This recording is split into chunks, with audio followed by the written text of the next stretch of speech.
What if you could make one decision to unleash everything great in your life? Would you do it? Would you say yes? Aren't you tired of your relationships, your health, and so much more suffering because you lack the truth you need to change? The life you desire is within your reach. You can achieve all the success, happiness, and prosperity you deserve by simply learning the secrets that lead to real personal transformation. Change is hard, but not impossible. You just have to make one radical decision to get real. And there's no better authority on the real steps to change than David G. Evans. Some men trust in chariots. Some men trust in horses. But we will trust in the Lord.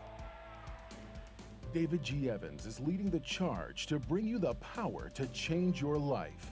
He is committed to the mission of helping you transform and become a person of power, and it starts with his all-new system to change your situation. At the centerpiece of this life-altering collection is David Evans' groundbreaking training course. From ridiculous to radical to real, this means war. In this series, you will discover the steps to change. This series includes 2 powerful messages, each on winning the battle in your mind and cultivating a language of faith. That's 4 messages, 4 power-filled hours of material. If you want a better marriage, this series has the answers. If you want to achieve financial independence God's way, the secrets in this series will empower you to make it happen. If you want a life of power, anointing, and influence, this series will show you how to get it, and there's more. You're looking for serious, immediate results. So Bishop Evans will also include one of his best-selling messages called Weapon of Warfare. This classic teaching will build you up to start fighting in the spirit for what you deserve. This powerhouse collection, from ridiculous to radical to real, and Weapon of Warfare, will give you all the biblical strategies you need to change anything in your life. This collection will ship to you immediately with your gift today to David G. Evans Ministries. This ministry is revolutionizing the kingdom by empowering believers. Souls are being saved daily, and we need your help to grow this impact in a real way. Call now and sow your seed of just $35 for your transformation to help people around the world. Your $35 love gift goes straight to the front lines of ministry, providing help to those that need it most. Call now. Make the decision to get the power you need to change your life forever. It's now easier than ever to stay connected with David G. Evans and the Bethany Baptist Church family. Follow the ministry and rejoice in all that God is doing by following us on Facebook, Twitter, Instagram, and YouTube. On Facebook, you'll be up to date on the latest happenings. You can watch our Sunday services on Facebook Live, 8 and 11 a.m. Eastern. Here comes the power. Hallelujah. Words of wisdom and encouragement can be found on Twitter, and you'll get up-to-the-minute sermon points as they happen in our weekly worship services. Follow us on Instagram and be blessed by the inspirational and special moments that are highlighted each week, and meet the people who are the heart of our ministry. And if it's video you want, subscribe to the Bethany Baptist Church channel on YouTube. See the celebrations, the special events, and the many, many people who are helping to transform lives one at a time. Stay connected with David G. Evans on Facebook, Twitter, Instagram, and YouTube, and become a member of our broadcast family today.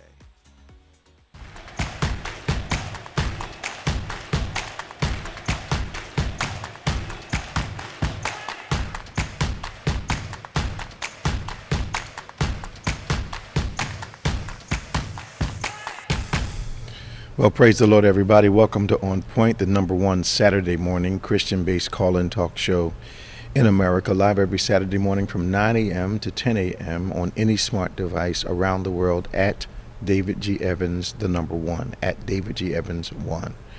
We're so excited that you've decided to join us again as we talk about those things relevant to faith, of course, culture, politics, sports, any event that has global, national, regional, or local impact. Those events being those things that are common around the world. We want to talk with you about them, always from a biblical perspective. We have some of the most intelligent callers in the world who call us constantly, and we hope you'll become one of them today. Our call-in numbers are toll-free, of course, 866-743-8267. That's 866-743-8267, 866-74-EVANS. Love for you to give us a call. We love having conversations with people around the nation and around the world. My world-famous co-host, Reverend Nicholas Smith, is with us today. He also would enjoy having a conversation with you as we kind of get into those things that are hot topics today, but also always from a kingdom biblical perspective. So you'll always have a scriptural perspective as an underpinning for our opinions and how we see things. We look forward to talking to you today. I want to remind you that our backpack, our back to school giveaway is coming up very quickly. It's next week. It's next week. You can go to our site, and that should be the Bethany site, Pastor Nick? Bethany site, or any given platform. Any platform? Yep. Okay, any platform we have. Yep. BBC of NJ, David G. Evans one, all of those. You can go and donate to get a backpack and some supplies. If you want to go shop yourself, we have a relationship with the 5 and Below in Cherry. 5 and Below in Cherry Hill. And you can go there, buy the backpack.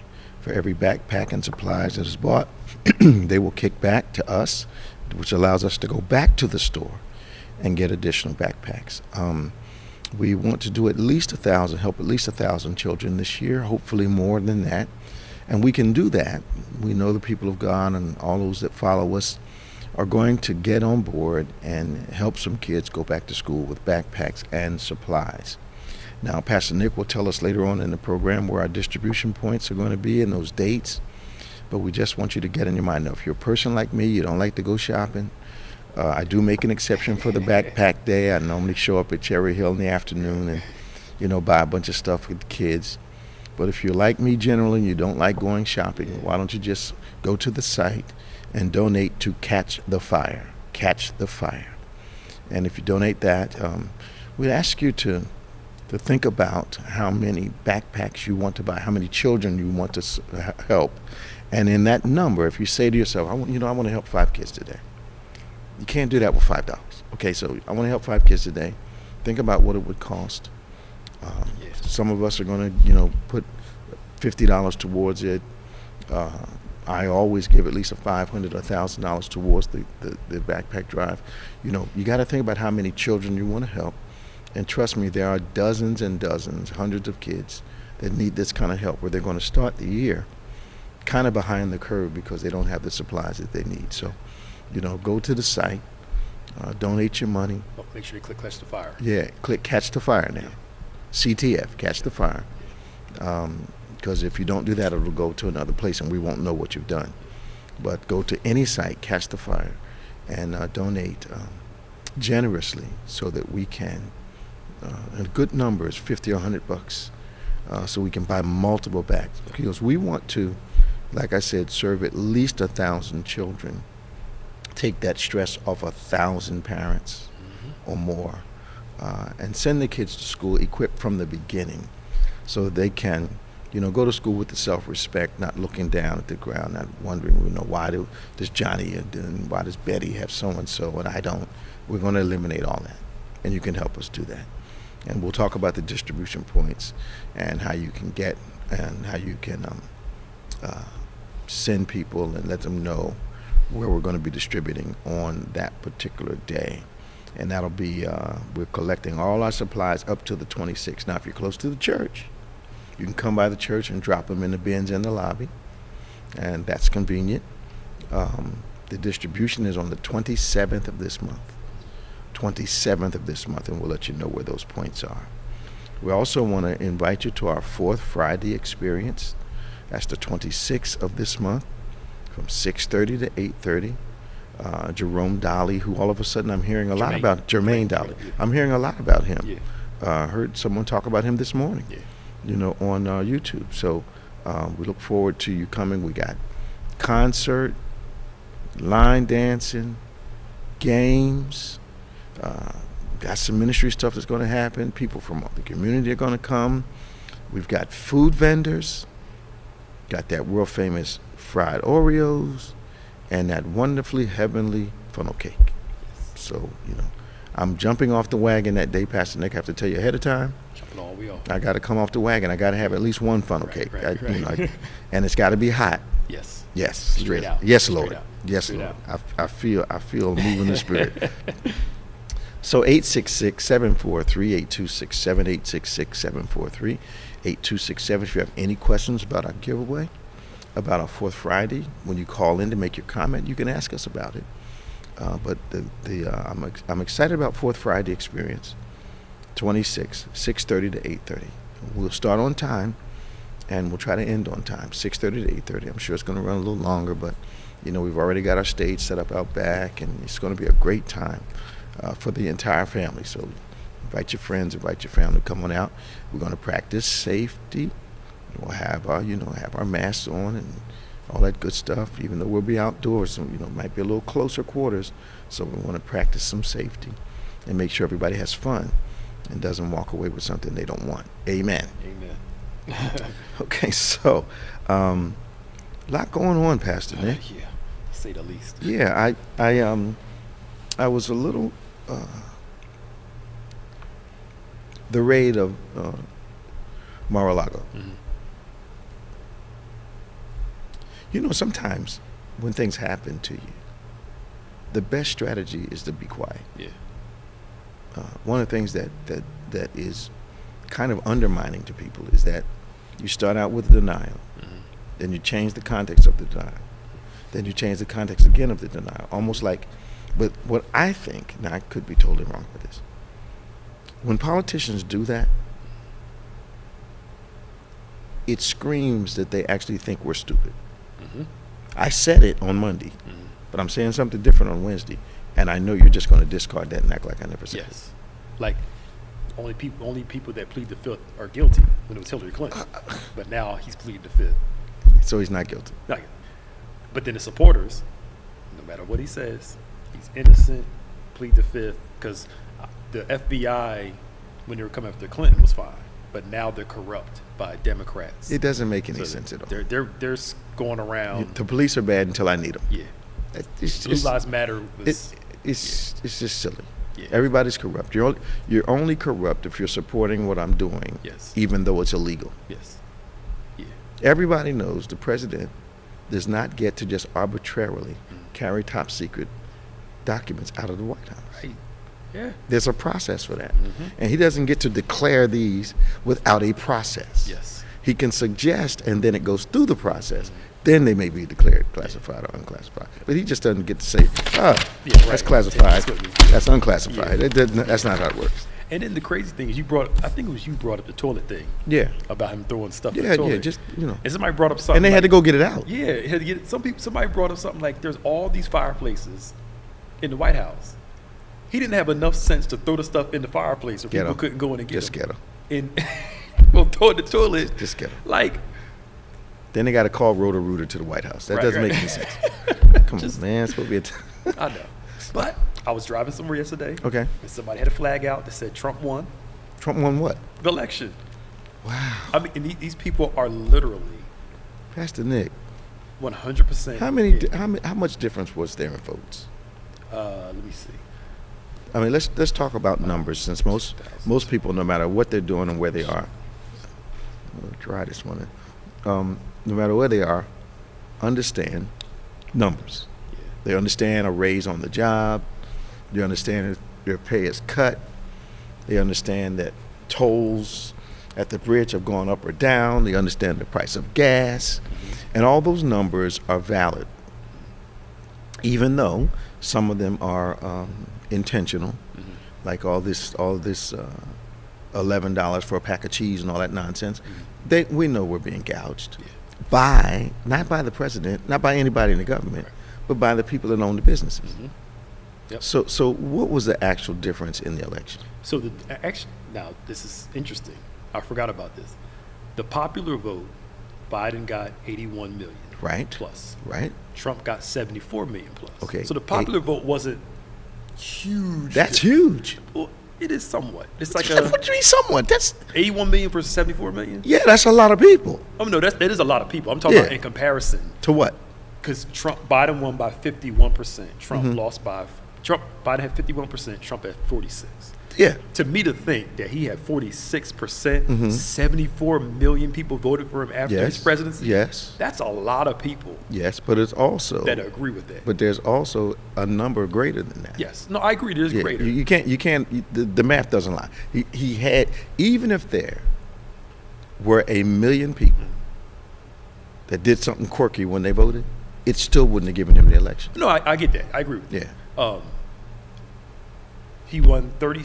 Biden had, now he really got trounced in the electoral college. That's the big thing. Because Biden got 306, Trump got 232. And I think that was the hurtful. That's the biggest one. That's the hurtful. Yeah. The popular vote didn't hurt him as much because, again, you're talking about 81 to 74. He lost by what?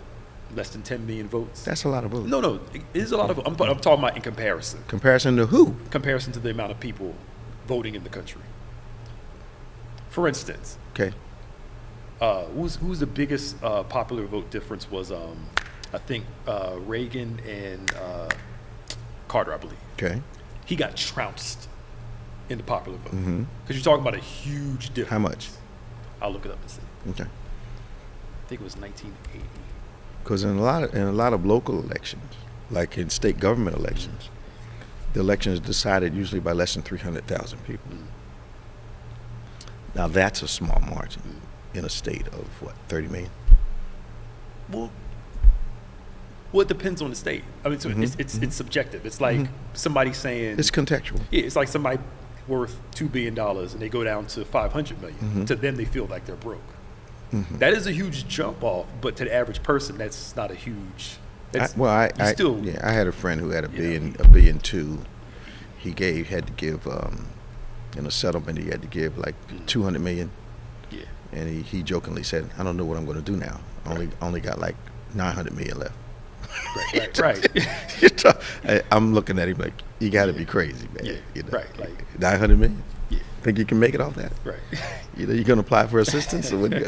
You got to. But the math doesn't lie. My point is this. I get what you're saying. Yeah. My point is this: if there were 1 million people who did something illegal, it still wouldn't have turned the election. He still would have gotten beaten by 8 or 9 million votes. Yeah, it still would have been. Yeah. And I think that plus the electoral college was what wounded his ego. Yeah. You know, so much, and that's why they tried to come up with the fake electorates. Yeah. Do you know how treasonous that is? Very much treasonous. To actually create a list of fake electorates and try to give it to the vice president, so he could use that list of fake electorates to overthrow a honestly integritous election. Yes. You know how treasonous that is? I know. And then to have the people that are caught doing this, all the people that were voting for people that were dead and voting for people that so were all his supporters. Yeah, but here's the thing. If you count those people, you probably wouldn't get 100,000. No, it was only like they only caught like maybe a handful of people. Yeah, I mean, even if it was 100,000, it still wouldn't have turned the election. Yeah. You know, he was screaming for the 11 or 13,000 votes in Georgia, and that would have helped him with Georgia. Right, but it wouldn't. But it wouldn't have turned the election. No, not at all. But the fact that he was attempting to himself call, that shows me his level of desperation. His caution went, because he usually does things. Former president does things that try to cover himself a little bit. Yeah. But they had become so brazen that it was almost as though. And I understand why he was fighting so hard, because he would have been protected for 4 more years from all this legal stuff. They couldn't have bothered him. Yeah. But I think his desire to get back in is a desire to escape the consequences that are they're coming to get him. Yeah. You know, and we're the only people surprised. All my friends in New York, all the people that I know that are in politics and stuff, we're the only ones shocked. Yeah. They knew him. He showed he was corrupt from the door, and a lot of people like those of us who lived around here, in Atlantic City, heard all the stories. Yeah, We were like, oh yeah, how does he run? Yeah, and then some people who support him, I can't believe he was this corrupt. Did you thought the person on what show was he on, Apprentice? And you thought that was a joke, was a character he was playing? They thought that was characterization. Like, you thought he was playing? I told you, my buddy used to play pro football, who's been a Republican forever. He said, man, all he's doing is just talking. Yeah. That's campaign talk. He honestly believed he was just running his mouth. Yeah. And then when I called him maybe 6 months into his term, he said, man, that guy's crazy. Yeah. Like, that wasn't a character he was playing. No. It's People him. actually thought it was political fodder. Yeah. Because we're used to political fodder. Absolutely. Until. Nobody thought he really meant what he said. Yeah. And we're rehashing all this stuff from 2016. Yeah. But it's amazing how they told him the wall thing. Yeah. Just keep talking about wall. Yep. He didn't think of it. Whoever told him that was the genius. Just keep bringing up wall. Mm-hmm. And he wall, fabricated wall. And all of a sudden. And then we get so they built a fence, and Right. it's nothing like what he said. Contractor didn't pay. Contractor didn't use the right materials. Yeah. Yeah. We didn't pay. It was Yeah. And I was telling somebody, like, this wall thing is built on racism. No, it's not. It's built on immigration. No. Build the wall on Canada, too. Well, we don't have an issue with that. All these people that came out said, I'm illegal here from Ireland. I'm illegal here from Canada. They didn't have a problem with it. You say rapists, murderers, and all these people But need to close this the off. former president was quite clear. He was not talking, and he said this, he was not talking about, he was talking about people of color. He was not talking about people from Norway and Sweden. They were welcome. He said that out of his mouth. I heard him say it. All right, so, Sorry, y'all. This is On Point, the #1 Saturday morning Christian-based call-in talk show in America. We've got Kevin from Cedarville. We've got Darryl from Sicklerville. We've got Tom from Florida. There are a couple more lines being lit right now. 866-743-8267. There are a few lines open. 866-743-8267. Let's go to Kevin. Hello, Kevin. How are you today? Oh, God, I'm so wonderful. How are the both of you? Welcome to On Point. What's going on Thank up in you. Cedarville today? Well, I've been reading the book of Leviticus, Mm-hmm. and it starts out by talking about the burnt offering, Mm-hmm. and then we get to chapter 11, and it talks about foods permitted and forbidden. Mm-hmm. I want to know how, because we're quickly to say, okay, well, that doesn't apply to us, because it talks about what God is telling Moses and Aaron to say to the children of Israel not to eat. These different animals and different insects, not to eat or to eat. How does that apply to us today? Well, if we look at it very plainly, and we watch the transition from Old Testament to New Testament, Pastor Nick, my memory, I'm so focused on this morning's message, I may forget something. Jesus gets to the New Testament and says, call nothing that he creates unclean. I'm paraphrasing. Okay. So we shifted from God having to be extraordinarily specific in the Old Testament, in the Levitical system, about what you could eat and what you couldn't eat, trying to, watch this, impart a sense of discipline and understanding the symbols of righteousness and unrighteousness in the Old Testament. And not unlike Jesus, God also uses things at our disposal to teach us, what he wants us to do, what he doesn't want us to do. But Jesus comes up in the law of grace, and not saying that he shifts from don't touch this at all to moderation in all things. But at the same time, he says that call nothing God creates unclean. Okay. So in the Old Testament, some things were declared unclean. Jesus comes, and along with his arrival comes an additional wisdom that God is imparting to men about call nothing that God makes unclean. Okay. But he also tells us to be wise and do things in moderation. The beautiful thing about me being able to talk to you and Pastor Nick about this is I have a friend who asked me the other day, Kevin, what did you read today? So she gets all excited. And I told her about this. And I said, well, I can't wait to talk to my bishop and my pastor so we can talk about this so I can bring it back. And it reminds me of a mother bird bringing the food back to the baby birds who have their mouth just wide open. Yeah. And they're waiting to receive. And this is the relationship between me and my friend, and we go back and forth, and I get so excited. And we always talk about this. She says, Pastor Nick, that's my boy. She always says that. And, Yeah. and we go back and forth about, what I'm learning from the both of you. And I just love it. And I just thank you over and over again, the both of you. We appreciate you. Because you're not just equipping me. Yeah. You're equipping me, and I'm able to share with my friends. She gets so excited. We get into this Bible, and I cannot thank the both of you enough. God bless you, girl. God bless you.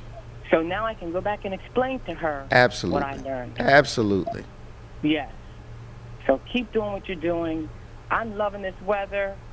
It's good, isn't it? And I just thank God for the whole ministry. Oh, you know what I wanted to tell you also? This is off the grid. Okay. But I've gone to the bathroom in the church, and I have that bathroom in the church is one. I don't know who's cleaning it, but they're doing an excellent job. They always do excellent job. I have to say that. Yeah. My dad always said the cleanest places in your house should be your kitchen and your bathroom. Absolutely. And please tell whoever's doing it they're doing a beautiful job. Always smells nice. Always looks nice. B. Brown has headed up our building maintenance and operations for the last 20. How long have you been in this building for? 22, 23 years. Yeah. B's probably been at the helm at least 20 years. So we've had a lady running the building for 20 years, outside and inside. Yeah. So that's, we're an equal opportunity employer. Yeah. Because we always praise a lot of things that are going on in the church. But I'm telling you something, that's very important to me. A bathroom, Well, I had to let you know, it's beautiful. yeah, let me tell you, girls, some churches you can go and you can find the bathroom without people telling you where it is. Right. You can find the bathroom what? Without people telling you where it is. Yes, there you go. Okay, I got you. Yeah. Thank you, Kevin. Oh, you're so welcome. Have an awesome Saturday, both of you. You do. God bless you now. Bye-bye. Thank you. Bye. 866-743-8267, 827. We're going to Daryl from Sicklerville. Hey, Daryl. Yes. How you doing? Welcome to On Point. Oh, good morning, Bishop, and good morning, Pastor. Good morning. I thought it was going to be somebody clearing me, say, hey, you're up next. No, man. Yeah. No, you've been cleared for landing, bro. Okay. What's your comment this morning? Bishop and Pastor, I want to get your take on this Beyonce song. I haven't heard it in its entirety. I heard some bishops speak about it. I heard Juanita Bynum speak about it. I just want to get you know what? I saw some, you know how you shifting through YouTube, and I saw that this bishop commented on the song, and somebody else commented. What? I don't even know what the song is. Here's and I'm not a Beyonce follower, so I wouldn't know. Here's my dilemma with people in church. Okay. Right. Mm-hmm. Now he's asking about the song. What's the dilemma with people in church? It's attached to the song. Okay. When I explain it to you. Okay. You taking not everybody in church. I'm talking about certain things in the church. Okay. When you say people in the church, I think like you're talking about everybody. Do we have to address everything that the world talks about? No. Whether SpongeBob is gay. No. Whether Lil Nas X is doing something about the devil. Yeah. Or Beyonce's talking about a church girl going to a club. I get there are some things we have to say something about, but does something demand a whole cultural from a few people? You gonna tell me about the song? The song is basically about from what I understand, I haven't heard it yet, but I've heard people talk about it. About church girls being able to go to a club and dance. Being able to go? Yes, or going to a club and dance. Here's my thing. Who stopped them? First off, thank you. They're going to go if they want to go. If they That's don't right. want to go, they're not going to go. No. Do we need to do a whole thing on... Is she talking about herself? I think somebody she knew, from what I heard. No, she's talking about herself. Herself and somebody she knew. Yeah. Some personal story. Yeah, so now we're justifying? We're justifying... no, she's justifying her she her might existence? be, yeah. I'm like, what do you expect them to do, y'all? Well, what else is she going to say? Yeah, and then I think the uproar because Twinkie Clark, the song is based off a song that Twinkie Clark came Which out was with? I don't know the song. Okay. I didn't know Twinkie was still making music. I don't know if it was an old song or a new song, but I'm not sure. But here's my thing. Mrs. Knowles is doing what she wants to do. She has clearly, publicly, appeared to have broken away from the church and into a lot of things that her husband's into. That's her choice. So is she not busy enough that she still has to take a shot at something that she's not even a part of? It's like people calling us and saying, when y'all opening, and they don't even come here. So true. I mean, when the last time? Yeah, I got a relative said, "When y'all opening?" I said, "You don't even come. What you talking about?" I just think we have bigger fish to fry. I think we make things famous. Yes.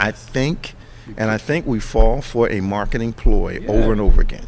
Mm-hmm. If somebody secular does something and they want some publicity, all they got to do is say something about the church. We jump up spontaneously and make what was a 2-seller a 1-million-seller overnight. Hello. Yes. Hello. So true. Come on. So true. And Bishop, I know I've heard this said about about Beyonce and Jay-Z, that they sold their souls to the devil. Okay. Is that can you address that? Can I ask a question about that? Biblically, that it's impossible to do that? Well, I think they're saying that they decided to walk away from God and go with whatever voice they have. But can I ask a question on this? Sure. This is interesting to me. Okay. Somebody brought this up, and I didn't think about it. Okay. When somebody white succeeds, they attribute their success. Somebody black succeeds, they blame it on the Illuminati. Or they sold their soul to the devil. That is an overriding narrative, because you very rarely hear somebody that's white that succeeds in the secular world saying they sold their soul to the devil. Now, is that in the context of someone who we know started in church? Anything, anybody, anybody, anything. Even black people that didn't even start off in church. It's just some narrative that they had to sell their soul to the devil in order to succeed. Is it also a commentary on the environment that they've succeeded in? What do you mean? Because let's take I've got some acquaintances who are in the whole hip hop rap genre of music, and from what I'm hearing, there's an underbelly to that most people getting into it are not aware of, and then some of them are aware of it. Anyway, what I'm saying is the environment of the context would give the impression that spirituality is not something that's a part of that. No, I don't think they're spiritual at all, but it's just, I'm just talking about how we look at if this black person is succeeding. I've never noticed that. Well, you're not online like that. Okay. The black people that are succeeding, it always relates to some Illuminati or some mystical. I thought Illuminati paid attention to non-blacks. That's the thing. And then white person succeeds, it's like. No, I didn't think we were a part of the Illuminati. But that's what I'm saying. But people will attribute that. The only reason why this person succeeded, like for instance, Katy Perry, white singer, right, pop singer, she grew up in church. Right. Pink, grew up in church. Right. You don't hear they sold their soul to the devil. Okay. To become successful. Okay. But when black folks succeed, so is that black people reacting to black people? Yeah. Do we say that? Yes, where some of us are saying that. Because I think what it sounded like initially that you were saying, overall people say that, but it's really black people talking about black people that can succeed. But overall, you hear some white people saying it too, but primarily from us saying. So that's a cultural, contextual response. Yeah. Okay. Mm-hmm. All right. Interesting. She used "Center of Thy Will." I never heard that song before from Twinkie. Center of Thy Will? Yeah. Twinkie? Center of Thy Will, yeah. Is that an old song or a new song? Somebody says it's an old song from the 70s. Center of Thy Will. I guess it was a Clark Sister song. So what maybe there's some people that may not be old enough to remember this, but one of the great controversies in the church was when the Clark Sisters introduced this unusual jazzy contemporary harmony, and started singing songs "Is My Living in Vain" and "You Brought the Sunshine." Those were considered controversial, cutting edge pieces of music at the time, and they had a major battle with the Church of God in Christ, which they had been a part of, which their mother, Mattie Moss Clark, was one of my music directors. So I have a little context to talk about this. We used to come in and direct our state choir for us at times. So Twinkie and them, they had this controversial thing, and they went ahead and pursued it, and they had the crossover hit, and it was huge. But there were people in the church that wrote them off. Now, they said that they were doing it because they thought secular people needed to hear it. Now, I call that could be true, but I call that it could be some reactive spirituality. Well, where we wanted to reach another audience and spiritualize them, or did they want to sell records? However, it caused a tremendous problem in the church, and it took a while for them to kind of get the confidence of the church again. Because You Brought the Sunshine was a real big secular hit. Now, let me ask you a question. Okay. So musically, you got them doing that. Mhm. You had Edwin Hawkins with what's the song that everybody's controversy over? I know the one You know what I'm talking about. Yeah. But that caused a stir with That, people. that crossed over very Crossed well. over. Yeah. Kirk Franklin crosses over. Yeah. And then we look back now, Hmm. and it's not as big of a deal as. Because the pioneers always caused the controversy. That's when Edwin brought out. What is that song? I know. Yeah, and because I sang with Tri-State Choir here in the area, which made me come in contact with Edwin and Walter and those guys. Oh, Happy Day. Oh, Happy There Day. you go, yeah. Became, that was considered not so much because it was full of Jesus, the versus You Brought the Sunshine was kind of a neutral kind of lyric, but Oh Happy Day was clearly gospel, but it was a contemporary gospel. But we gotta remember that the whole contemporary thing, it wasn't James Cleveland, it was the other guy who wrote some of the greatest hymns that we have, who brought a jazz Not arm. Whitfield, was it? No. Older than that. It'll come to me. There were two conventions, the Cleveland Convention and there was another one. He brought the jazz feel and the chords to gospel music, and that was a big transitional controversy then also. The body of Christ tends to react, and Thomas Dorsey. Thomas Dorsey, okay. So Dorsey, he wrote spiritual lyrics, but he had more of a jazzy kind of contemporary chording to his music. And the church thought that was devilish, and that was from Pentecostal circles mostly. Pentecostal circles, like the ones I come from, we tend to overreact to something that's different, rather than sitting back and saying, okay, is this God for us, is it not? All that to say this, I think a lot of times the body of Christ has not reacted with wisdom to approaches. So I'm 70. I clearly like older sounds better, but both secular and spiritual. I like the old, Motown stuff. I like the older classics in gospel music, but I like the contemporary stuff too. The only problem I have is when they all start sounding alike. That's when I have the issue. Totally true. So there's this formula, and now you got this formulaic music, and it all sounds the same. Yes. And then when an innovation comes, we're not always as open to the innovation as we should be. Oh, yes. We're articulated. Okay. Yes. I hope I helped you, man. Yes, you did give me some very good insight too, and Okay. I didn't think about the cultural thing of saying that they sold their souls to the devil, but now that I look back and think about it, it's mostly a cultural the reaction. black artists. Yep. Exactly like Pastor Nick said. And there's a reason for that, because in 30, 40 years ago, even now, the African American church has been the training ground for performers, both drama, dance, singing, you name it. That it has been the low cost way for talent to be developed in choirs and in singing. And so a lot of people, when they see people taking that talent and then going to the secular side, I liken it to this. We have the privilege of having several young people who are now making their way in secular life, either in movies or acting or music. And I've had a discussion with each of them about, not every Christian works in a church.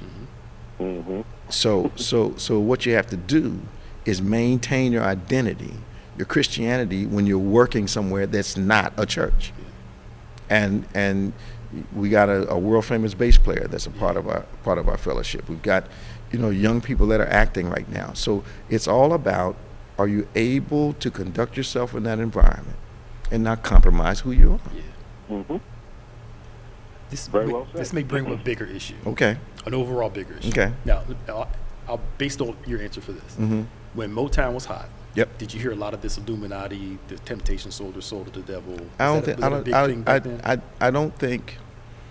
I think there was the acceptance that people like David Ruffin and a lot of the singers, Aretha Franklin, all started in the church, and the controversy for Aretha was who her father was. Right. Yes. And was she losing herself going out there? Now, ultimately, there's some things happened in her life that would not have happened had she stayed closer to God. Right. But I think there is, because of the context or the launching pad for a lot of our artists, especially back then, was church. People took it as an offense when they began to try to do both. Okay. As if people that were saved couldn't work in a place that was unsaved. Right. Right. Now, I asked that because when Michael Jackson hit it big, it was because he had crossover appeal.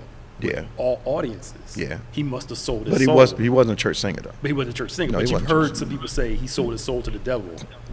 I never heard that. Yeah. Oh, there was a big thing that he sold his soul to the devil. Now, he was acting like he sold his soul Right, to right. the devil, but And that's you got some stuff, controversy going on. But I'm asking a larger question because whenever a black person, Yeah. whether it's in business or Yeah. entertainment, crosses over into a field that's considered more secular or Okay. more white focused, Okay. he must have sold his soul to become a CEO. Okay. He must have sold his soul, or he lost a part of himself to fit into. You know what's really weird, though? You're bringing up a great point, but we do that to each other. Okay. You know, in the church, out of the church, people do that to each other. Black folk do that to each other. What did they have to do to get to there? Right. And normally that's not a positive quality confession or question. It's normally what did they have to do that was illegal to get there. Yes. For this other audience. Now, the other thing is that when you have historically rich families, in the last 20 years, I've seen the conversation about how they got their shift. That before 25 years ago, it wasn't publicly talked about that they were doing some illegal things to lay the foundation for the fortune that they have right now. You know, so now they call them robber barons. Yeah. That's a whole nother conversation. Man, thank you for calling us. Well, thank you so much, Bishop and Pastor Nick. I love listening to you guys every Saturday. Thank you, Darryl. Talk to you now. Bye-bye. Peace. 866-743-8267, 866-743-8267. Our dynamic duo from Florida is on. Tom is up first, and then Danny will be. Hey, oops. Oh, man, I lost him. Call me back, Tom. I accidentally hung up on you, man. Let's go to Danny. Hey, Danny, how you doing this morning? Danny. Good morning, Bishop. Hey, How you man. doing? All right. How you doing? Pastor Nick, staff, How you doing? everyone. Great job as usual. Welcome to OnPointe, man. Okay. Yeah, I have three things I want to talk to you about right Okay. quick. Okay. Number one, it compliments you on how you explained to us yesterday, not yesterday, but last week, about we were talking about how the environment was changing. Yes. We had that change in the temperatures and what have you. Yeah. And you explained stewardship, and you Okay. brought everything together. Man, that was beautiful. You made it so plain, everyone understood exactly what it was, and then it opened up a door for things that we could do better. You know, like we were talking about how the beaches and things like that are not the same Yep. as we knew it, as our ancestors found it. Everyone wants to make a change. You have a beautiful beach that's all natural. Then we want to go ahead and change it. We want to put more people into the environment. When it wasn't built for that. You know, God didn't have that purpose for it to be that way. And a beautiful job that you did there. Thank you. And then as we went through the week discussing that, we were thinking that we had a problem down here. Then someone said, well, you know what? In New York, in New Jersey, they're having a drought. I said, you got to be kidding me. He said, yeah, they're having a major drought in New Jersey. Major drought, are we? I don't know about a drought. We live here. Yeah. It hasn't rained for a couple of days, but I don't think we're in a drought. There's droughts Yeah, like so out in it was a Colorado drought, there. There would be a possible water shortage. In Jersey? Yeah, supposed to be in the Northeast. I live here, and I don't. The Northeast, but not Jersey. as far as I know now. And I haven't heard that nothing about water restrictions or anything like that at all. And, So you're doing well? no, like we don't. Massachusetts. Massachusetts. Yeah. Not Jersey. Not Jersey. No, sir. Massachusetts. This is the Garden State. This is where God lives. Don't you know that? He moved from Africa years ago. He lives in Jersey now. Have you heard the latest that the governor is... Oh, Danny. Man, I'm worried about you guys. What the heck is he doing? There's a couple things. The saddest, man. How he fired the attorney Come general because he on, didn't agree with man. him. You guys voted for him, man? No, I don't know how he got there. He's I a can't polished believe that people Trump. actually voted. A polished He's Trump? a polished That's version of Trump. Then that's a bad Trump. And I think that's why he could Yeah. probably win some, because he's a more polished version. You think that's polished? Well, as it relates to Comparatively speaking, you're saying? Okay. Okay. The things that he comes up with, they go ahead and run with it. You know, he had a situation where he wanted to arm school teachers, and nobody wanted to go and take. But now him he's all up in the books now. You know, we're taking all Yeah. not on. But here's the slick part: it's focusing it on slavery, but the books also now minimize the Holocaust. Yep. But the Holocaust, he hasn't used that as a talking point. It's the slavery thing, because if my Jewish brothers and sisters are not going to stand for you suddenly trying to eliminate them from history, Yep. they're not going to stand for it. Yeah. And because of this, they're having a teacher shortage down there. Well, part because of COVID, and in part You're because right of on this. it. So now I think he was putting out something about what was it, Danny? Like military people or somebody becoming military to become ex-military teachers. Go ahead, come in to be teachers. They don't need certification. What are they qualified to teach? I guess they want. He couldn't get the teachers to carry rifles and things like that, but he can get ex-military to do that. He's so They're exasperating. not there to really teach, but they're there to be armed. I got to ask you a personal question, Danny. How do you all manage that environment? What do you have to do? How do you make it in that environment? It's tough. It's tough. It doesn't make any sense.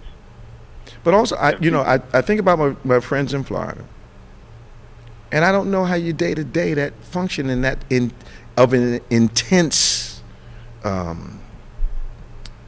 kind of twisted political pressure. How do you guys deal with that? Because a lot of people live in Florida, they love Florida, and is it you guys are just waiting him out or hoping somebody better comes along?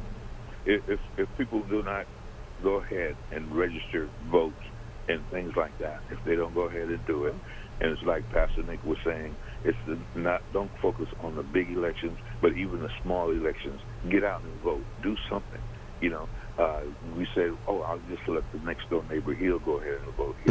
I'll just wait till later. I'll wait till a major election. But you got to go ahead and vote. You got to go ahead and make your voice be heard. But we are like a test station for whatever they're going to do nationally. Well, let me ask you a question. So, when he was campaigning the first time to be governor, you're telling me that he was displaying this particular personality he's displayed while he's been in office? Yeah. If you remember, Bishop, when he was elected, he went, I called, and I warned you all. I told you, I said, watch this guy. Watch him. He is slicker than slick. I get the impression that, by the way some of the state responds, not all of you, but he could sell books on tape to deaf people. Mm-hmm. Unbelievable. Yeah. And when they make a statement, he made the statement, the same one that Trump did. He said he could get in Times Square, pull out a gun, kill somebody, and people will still his follow. Supporters will still follow. He is if he is Trump, if he had political experience. Okay. I think he knows how to say stuff. Okay. To rile his base, but not, Yeah. Wow, Danny, how's my sister doing? Blessed, tremendously blessed. Highly favored. Highly favored. Right. Please give her my love, all right? Will do, Bishop. All right, Bless man. you all. Talk to you. Bye-bye. Bye-bye. All right. In North Jersey, Yes? there is a little bit of a drought. In North Jersey? In Middlesex, all that up there, Okay.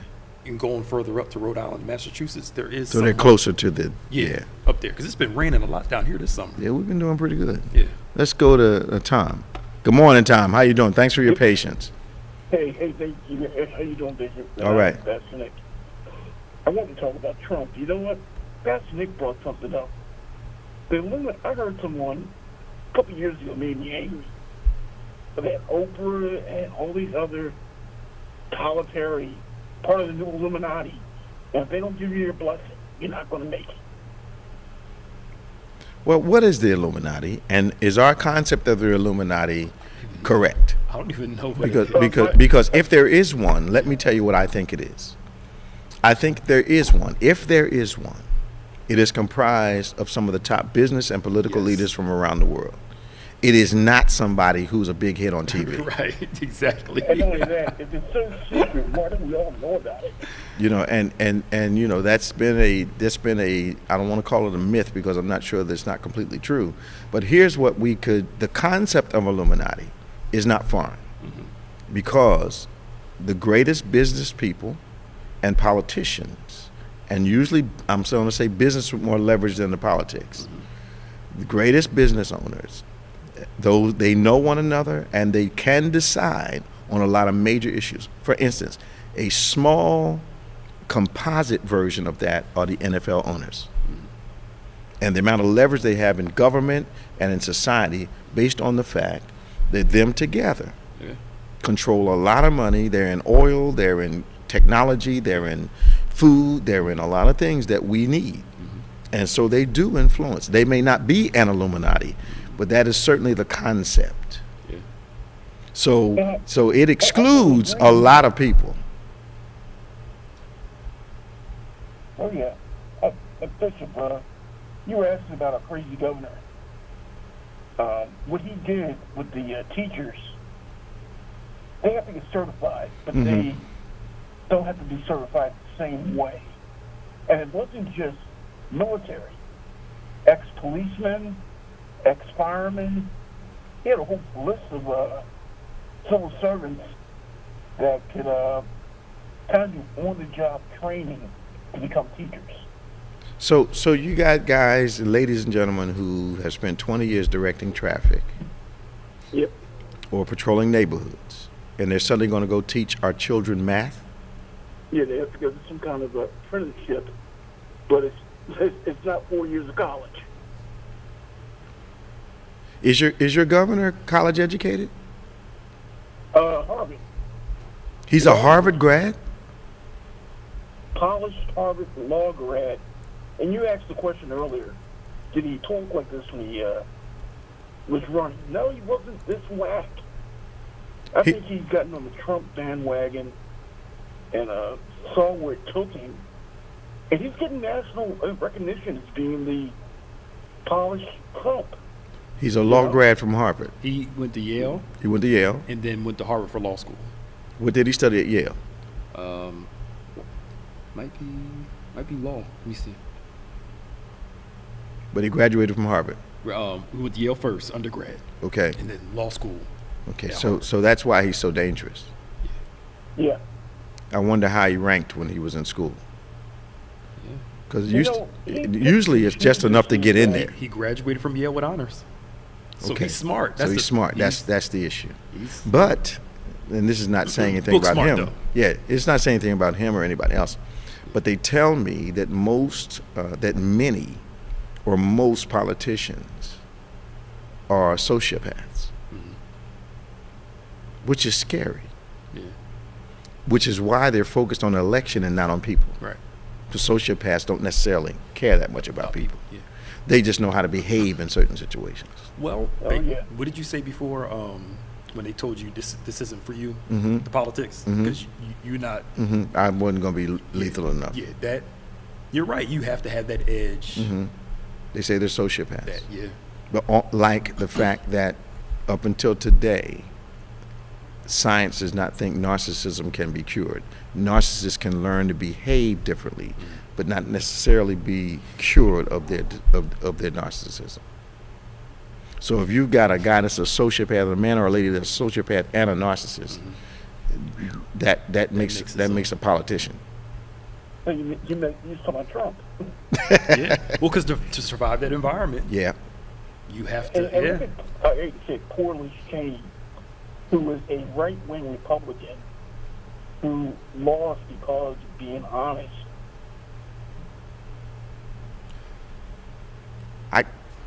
Truth used to matter. Yeah. Yeah. Let me ask you a question. Go ahead. Tom, you brought up something. So Liz Cheney loses the primaries for a thing. Mm-hmm. She's praised by some for standing up for Trump. Mm-hmm. Other people are like, hold up, sis. Mm-hmm. You voted for 93% of his bills. Mm-hmm. You voted for him. Mm-hmm. You supported him. Mm-hmm. And now when it affects you, Mm-hmm. all of a sudden, you want to, back up. I applaud her for doing that. Yeah. But how you help create I this think monster? everybody has a line. Yeah. And I think for a lot of people, the conservative folk were moving their line. They were moving the goalposts, and then finally, wait a minute, that is too far. Yeah. But politics is all about compromise and deal making, but what has happened lately is that our politicians, a lot of them, don't mind looking completely crazy on Monday, and reversing their field on Tuesday, and they're going back to what they said on Monday on Wednesday. It's such a media driven,